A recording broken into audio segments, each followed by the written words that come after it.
O Senhor esteja convosco. Ele está no meio de nós. Proclamação do Evangelho de Jesus Cristo segundo Lucas. Glória a vós, Senhor. Naquele tempo, Jesus dirigiu-se a uma cidade chamada Naim. Com ele iam seus discípulos e uma grande multidão. Quando chegou à porta da cidade, eis que levavam um defunto, filho único, e sua mãe era viúva. Grande multidão da cidade a acompanhava. Ao vê-la, o Senhor sentiu compaixão para com ela e lhes disse: não chores. Aproximou-se, tocou o caixão, e os que carregavam pararam. Então Jesus disse: jovem, eu te ordeno, levanta-te. O que estava morto sentou-se e começou a falar, e Jesus o entregou à sua mãe. Todos ficaram com muito medo e glorificavam a Deus, dizendo: um grande profeta apareceu entre nós, e Deus veio visitar o seu povo. E a notícia do fato espalhou-se pela Judeia inteira e por toda a redondeza. Palavra da salvação. Glória a vós, Senhor.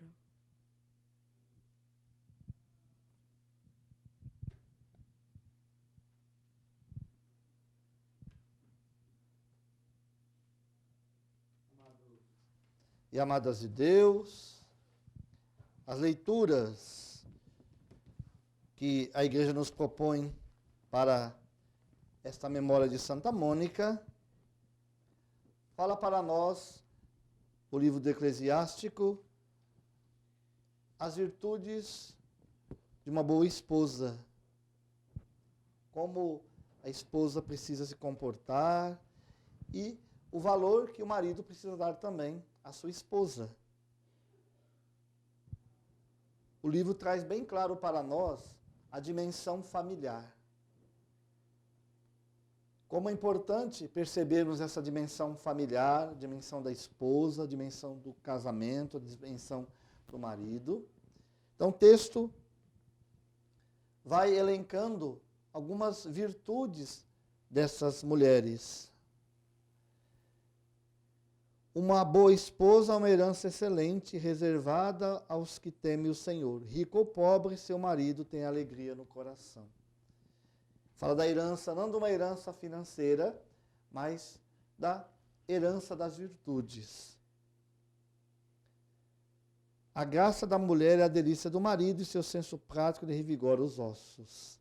Fala da mulher amiga do silêncio, a mulher que procura uma vida casta. Então, o texto vai apresentando para nós essa dimensão, a exemplo de Santa Mônica, como a esposa precisa ser na sua casa, na sua família, na sociedade.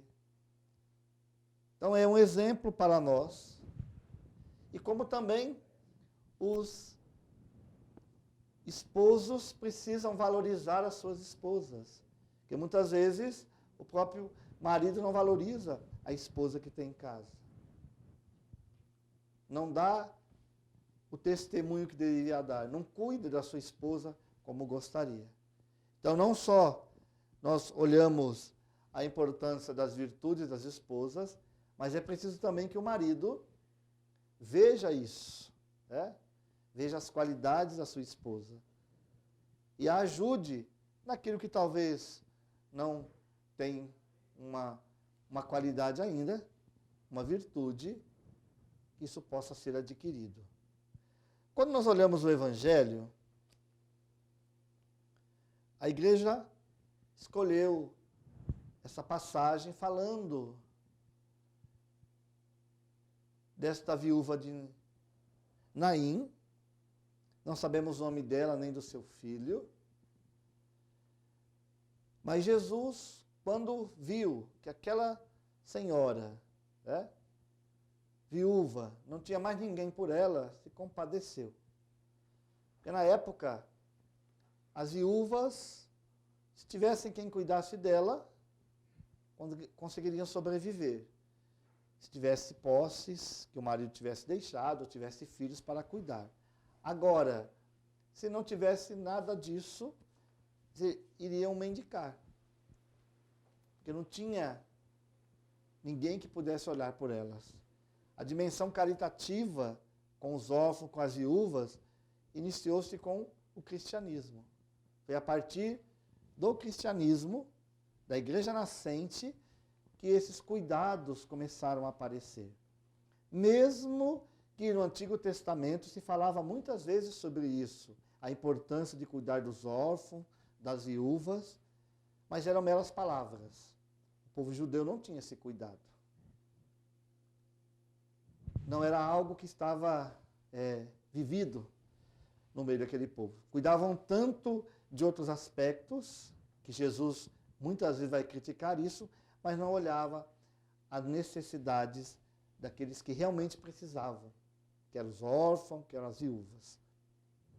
Então Jesus, sabendo da necessidade dessa senhora, revive este jovem. Estava morto, Deus o trouxe de novo à vida para que ele pudesse cuidar da sua mãe, pudesse zelar por ela. Então esse cuidado desta dimensão, a dimensão do filho cuidando da sua mãe. Santa Mônica, a santa que estamos celebrando hoje, tão conhecida, um exemplo de intercessão, de oração pela família. E muitas vezes nós olhamos assim a dimensão de Santa Mônica apenas como a dimensão de Santo Agostinho, né? Mas Santa Mônica ganhou também para o céu a alma do seu esposo. Seu esposo, ela casou bem cedo, com 18 anos, né? E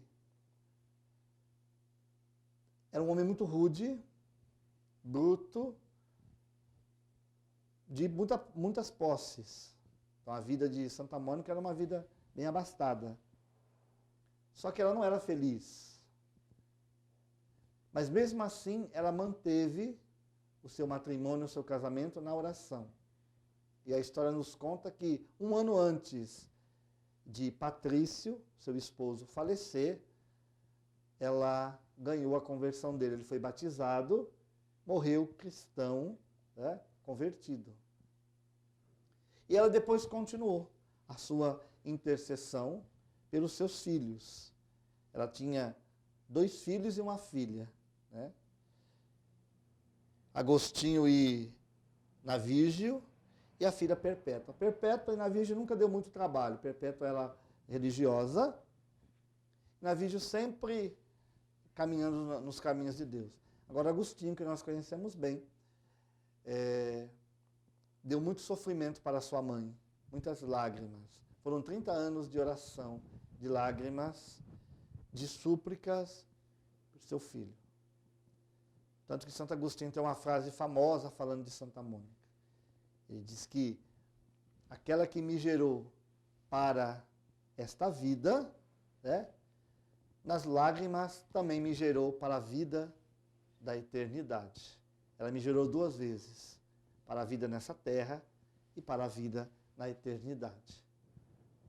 Então Mônica rezou, pediu, clamou pelo seu filho, pela conversão do seu filho. E nós fazemos uma pergunta também para nós. Você que é pai, você que é mãe, quanto tempo você ainda reza pelo seu filho?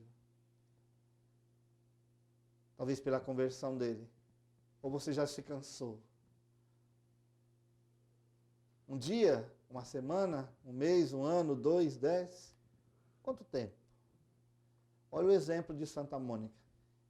Ela foi colocada como a padroeira, a patrona das associações das mães católicas. Então, minha irmã, eu falo principalmente para você que reza pelo seu filho e pela sua família. Não perca as esperanças. Deus vai escutar a sua oração. Talvez já escutou, né? Então você agradeça a Deus por ter escutado a oração, por ter convertido seu esposo, sua família. Mas se isso não aconteceu, continue confiando na oração. Tenha a Santa Mônica como intercessora, como exemplo. Reze. A oração tem poder. A oração tem poder para poder ganhar para Deus aqueles que o Senhor quer para Ele. Então não tenha medo de rezar, não tenha medo de pedir. Não desanime. Santa Mônica venceu na oração. E no final, quando Santo Agostinho estava convertido, eles pensaram em voltar para a África, mas no porto, em Ostia, em Roma, perto de Roma, ela adoeceu e logo morreu. E aí, antes da sua morte, seus filhos até pensaram em trasladar o seu corpo para a sua terra natal. Santa Mônica disse, não se preocupem com isso. Coloque meu corpo aonde for. Não tem necessidade de trabalho, de levar o corpo para um outro lugar. O mais importante é a minha alma.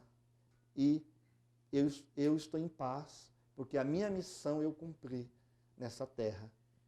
Aqueles que o Senhor me deu, como família, eu os apresento convertidos diante de Deus. E assim ela morre, cumprindo a sua missão. Por isso, meu irmão, minha irmã, que nós possamos também, um dia, falar dessa forma para o Senhor, para as pessoas. Que nós estamos cumprindo a nossa missão, entregando nas mãos de Deus aqueles que o Senhor deu para nós.